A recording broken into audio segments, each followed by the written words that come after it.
guys, this is Erico and I am back again on your computer screens. Hope you guys are doing fantastic. It is cold. I'm outside braving the elements. But what's even colder is South Korean President Park Moon-jae's words during the New Year's Eve party and what he had to say about Korean adoptees.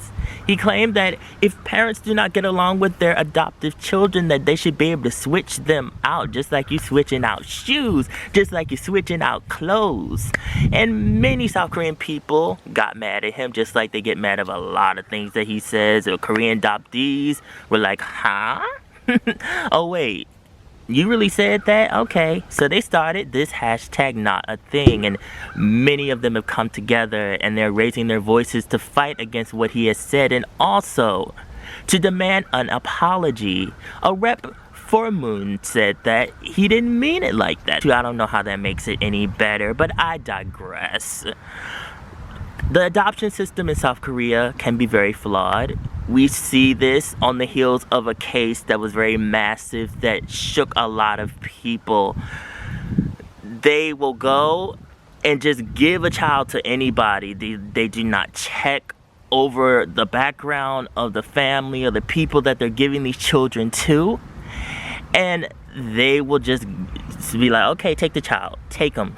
I had lice, scabies, patches of hair missing out of my head. Adam says his second adoptive parents, Dolly and Thomas Crapser, abused him just 2 days after he arrived at their home in Salem, Oregon. Wet the bed and got paddled. They had a big old, I don't know, I think it was a piece of a cutting board or something, but 5 years of just crazy stuff. The couple had adopted many kids by then, and by 1992, Thomas Crapser was convicted of dozens of child abuse charges, even sexual assault, serving only 3 months in jail. He was able to get off pretty easily.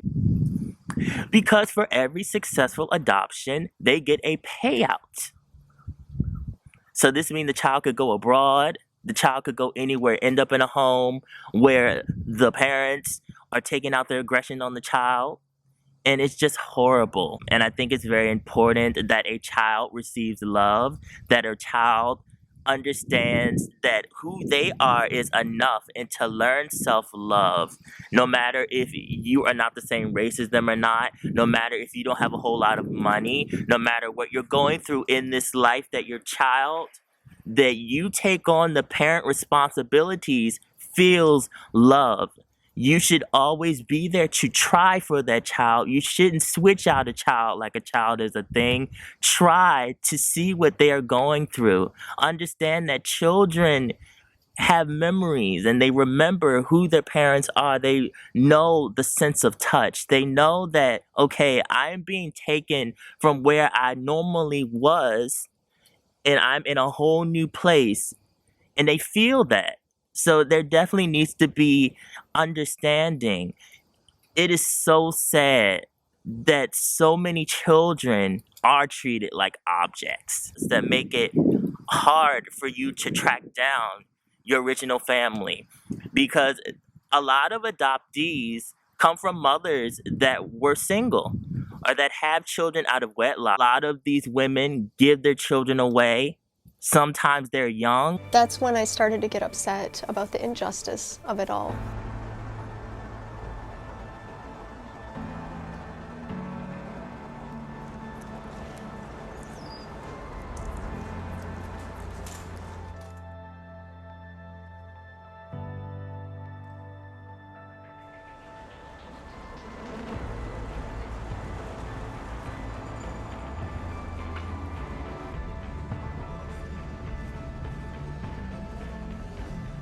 I think this day is momentous for all of us adoptees, just to have a right, finally, to voice the struggles that we face with not having any rights whatsoever to be able to contact our family. Sometimes they are sexual assault victims and they just don't have any way to take care of the child, so they give the child away. There is this savior complex that comes from America and other countries as well, that, you know, well, we adopt an Asian child and we feel better about ourselves. And also a lot of Korean people as well believe in this complex, and they're like, well, my baby will get a better life if we send the child off to a foreign family. And once again, I believe that there should be a strong checkup on who you're sending children to, because this is a life, this is a child, and they deserve to be loved. They deserve to have a very great success story to tell their children, and those children to tell their children. And this hashtag, I think, is a wonderful thing. I was very happy to see all of the adoptees come together and look so happy and tell their stories. And when I was researching this, I was watching videos of many of the different adoptees telling their stories. It's sad, that kind of confusion, though, between America and other foreign countries and Korea, and some adoptees being adopted and then being deported back. As a citizen.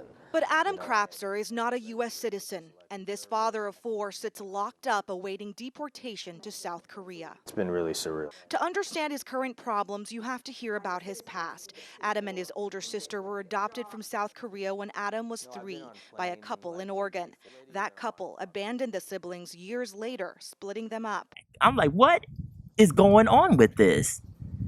How do we not have a mutual understanding that the papers need to be done for an adopted child so they're not sent back to South Korea? They don't know anything about South Korean culture. They don't know anything about the language. They're raised in a whole completely different culture and then have to come back. It's all just a mess. But the best thing to come out of this is that a child gets love, and that a child feels love.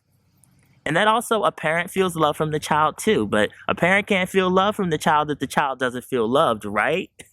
So you guys, this is a lot to think about. Put below your thoughts on this whole thing. I would love to hear from you. Follow my social media, mostly my Instagram. Also have a blog on East Asian pop culture. The link is always down in the description box below. And remember, be real. Stay real. Live in the real. And I will be back. Love you guys. It is snowing on my head. That's how much I love doing videos for you guys. I am freezing.